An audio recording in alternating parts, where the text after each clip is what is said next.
Seperti biasa, saya selalu menikmati pencerahan dari Bro Ulil ya.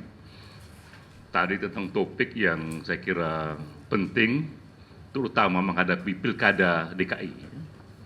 Bahwa seberapa penting agama formal seseorang untuk kita pilih dia sebagai pemimpin.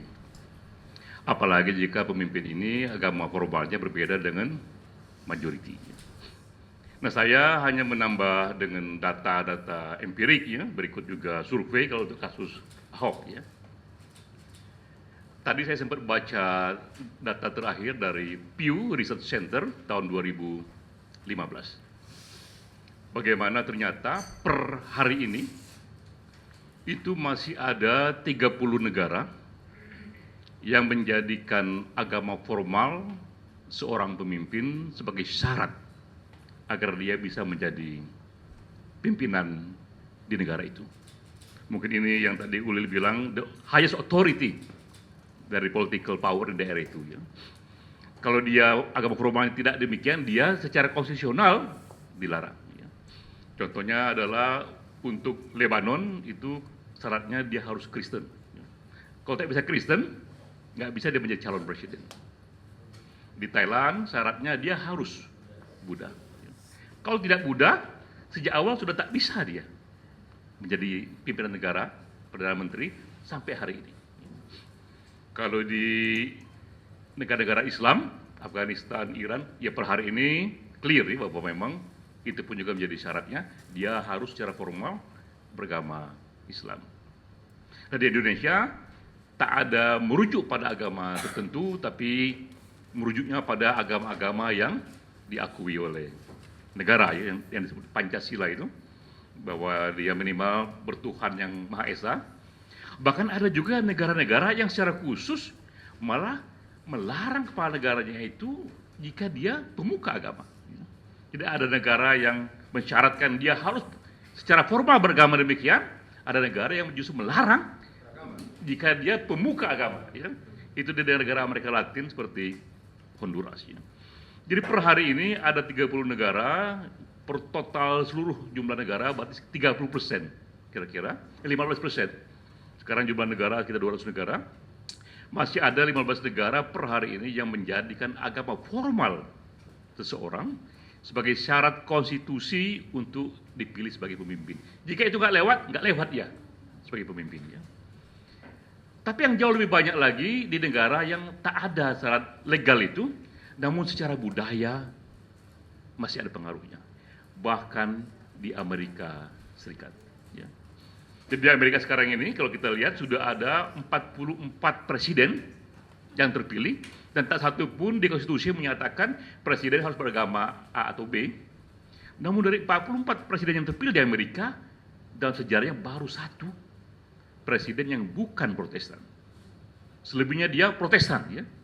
Hanya satu yang bukan, dialah presiden yang memang karismatik, yang pribadinya itu mahri tinggi adalah John F. Kennedy. Ya. Dia Katolik. Ya. Orang bilang kalau dia Katolik dan dia bukan Kennedy, mungkin nggak terpilih ya. Jadi di Amerika pun ternyata, walaupun kendala konstitusi tidak ada, masih ada kendala budaya yang menyebabkan ada itu satu feeling kolektif tersembunyi ya, yang mewarnai sebagian dari pemilihnya itu. Nah karena itulah ke Jakarta ini Ahok begitu fenomenal. Di data survei terakhir ini Maret 2016, jika pilkada hari ini 2016 Ahok terpilih. Dia sudah dipilih di atas 50%, siapapun lawannya itu. Siapapun lawannya 5 calon, 6 calon, 2 calon, 3 di atas 50%, termasuk Haji Lulung ya.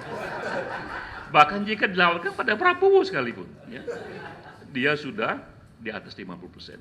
Nah ini menjadi menarik karena Ahok ini bukan sekedar minoritas, tapi triple minority ya.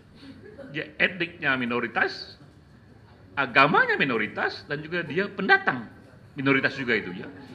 Dia triple minority tapi luar biasa sudah mencapai di atas 50%. Jika pilkada hari ini dia terpilih, tapi pilkada tidak hari ini. Masih setahun lagi, karena itu sangat mungkin belum tentu dia terpilih. Bagaimana caranya supaya pilkada hari ini? Karena tingkat popularitas seseorang itu sama dengan saham, ya. Naik turunnya nggak terduga, ya. Hari ini naik, hari ini turun, tahun depan tuh bisa juga balik ya. Bisa kayak Bluebird. Bluebird 5 tahun lalu populer sekali, sekarang menjadi jatuh sekali ya. Jadi begitulah perkembangan popularitas setiap orang itu. Nah, Ahok tahun 2016 jauh lebih kuat ketimbang Fauzi Bowo di tahun 2012. Ya. Karena orang tidak hanya memilih dia di atas 50%, tapi puas pada kinerjanya di atas 70%. Seperti Fauzi Bowo 2012 yang puas hanya sedikit di atas 50%. Namun belum tentu Ahok terpilih. Nah, itu poinnya itu ya. Dan ketika kita explore, karena saya konsultan politik, jadi kita mengeksplor jauh lebih detail. Kita mengeksplor dengan data yang lebih jauh, 70% menyatakan bahwa Ahok masih bisa dikalahkan. 70% pemilih, jadi masih ada feeling nyatakan belum tentu Ahok terpilih. Nah, ini reasonnya itu ya. Ada 3 reason. Reason pertama, justru juga masih ada isu agama. Ya. Di atas 40% ternyata populasi Jakarta ini, walaupun secara legal itu tak ada masalah, tapi secara budaya masih ada sekitar di atas 40%, saya lupa angkanya, yang tak bersedia dipimpin non-muslim. Ya. Jadi lebih dari 40% muslim Jakarta menyatakan mereka tak bersedia dipimpin oleh non-muslim. Itu data empirik ya, walaupun secara legal formal itu nggak ada masalah. Ya. Tapi itu baru satu isu. Isu kedua juga lebih dari 40% tidak suka pada personality, ya, gaya leadership dia, dan orang suka ketegasannya, tapi orang kurang suka dengan dia yang memaki-maki orang lain depan publik itu. Ya. Dan di atas 40% juga ada juga yang mengkritik tak suka pada kebijakan publiknya. Ya. Apa yang tidak disukai antara lain misalnya dianggap Ahok begitu tegas dengan orang-orang yang dianggap orang kecil gitu. Kalau penggusuran itu nggak ada yang bisa menghalangi dia itu, tapi dia dianggap lunak kepada reklamasi pantai, ya.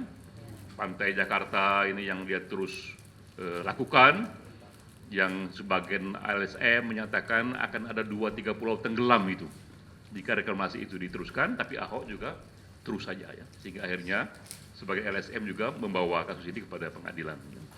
Jadi ada isu publik juga yang membuat dia lemah, bahwa dia dianggap keras pada kalangan kecil, tapi kepada kalangan Taipan dia agak melemah. Ya. Jadi ada 3 isu itu.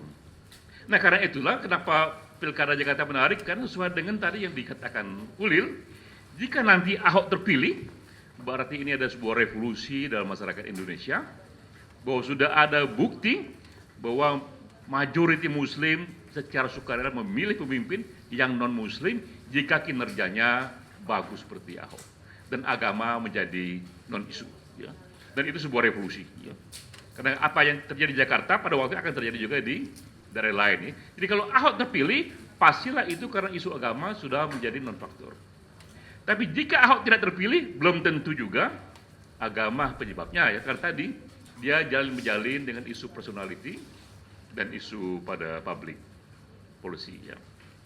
Jadi itu tadi yang saya coba tangkapi dari Bro Ulil, bahwa tidak saja di era sejak Nabi 1400 tahun yang lalu masalah agama formal tokoh itu menjadi isu, per hari ini pun masih menjadi isu ya. Minimal kalau secara legal formal di 30 negara, dan kalau secara budaya bahkan di Amerika pun menjadi isu.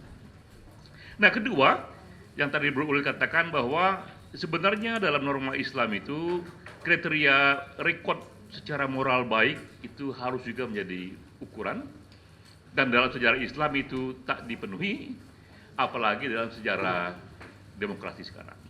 Jadi mekanisme demokrasi yang kita punya sekarang ini ada kelemahan yang mau tidak mau, itulah yang menjadi hukum besinya, bahwa mereka yang populer walaupun moralnya tak kompeten, walaupun ada problem secara moral, lebih mungkin terpilih daripada mereka yang bermoral, mereka yang kompeten tapi tidak populer. Jadi itu hukum besinya, karena pemilih tidak mungkin memilih orang yang tidak dikenal, ya. Walaupun dia tokoh yang kompeten bermoral, kalau dia tidak dikenal akan dipilih oleh pemilih, ya. Dan pemilih lebih memilih artis kemudian, ya, yang mungkin tidak kompeten, ada juga yang kompeten, ya. Jadi hukum demokrasi yang membuat yang populer lebih terpilih dan yang kompeten juga menyebabkan begitu banyak kemungkinan pemimpin yang secara moral rekodnya buruk secara moral bisa terpilih, ya. Karena itu per tahun 2013 Mendagri Gamawan Fauzi menyatakan sudah ada 291 kepala daerah menjadi tersangka korupsi, ya. Sudah begitu banyaknya itu, ya. Jadi sekali lagi sejarah pemimpin yang buruk itu tak hanya di masa silam, tapi juga dimungkinkan oleh mekanisme demokrasi yang tak bisa juga kita hindari. Begitulah kejadiannya bahwa yang populer yang terpilih. Jadi kira-kira itu tambahan dari saya. Wassalamualaikum warahmatullahi wabarakatuh.